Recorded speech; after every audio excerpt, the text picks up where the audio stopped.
Korang pernah dengar pasal suami yang bunuh isteri tengah mengandung, lepas tu bunuh 2 anak dia sendiri? Ini bukan cerita drama, ini real. Chris nampak macam suami dan ayah yang penyayang. Shannon, isteri dia, aktif kat media sosial, selalu post pasal keluarga dia. Tapi realitanya, Chris ada perempuan lain, iaitu Nicole.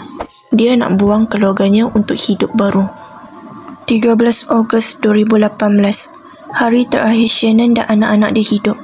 Chris mengaku lepas Shannon balik dari business trip, mereka gaduh dan masa itulah dia claim dia cekik Shannon sampai mati. Tapi yang lagi menyayat hati, 2 anak dia, Bella dan Sissy, masih hidup masa tu. Dan apa yang Chris buat lepas tu memang tak masuk akal.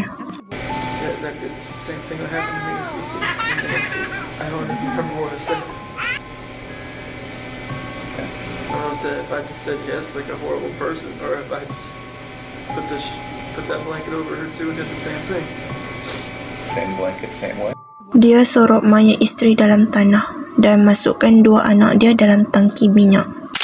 Lepas bunuh isteri dia, Chris pura-pura macam tak ada apa yang jadi, siap minta orang ramai tolong cari Shannon dan anak-anak dia.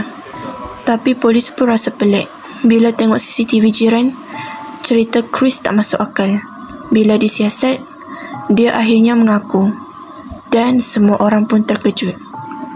Chris Watts dijatuhkan hukuman penjara seumur hidup tanpa peluang parol.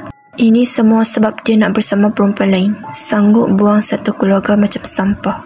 Sekarang dia merangkak dalam penjara, tapi satu dunia masih tertanya, macam mana hati seorang ayah boleh sejuk macam tu?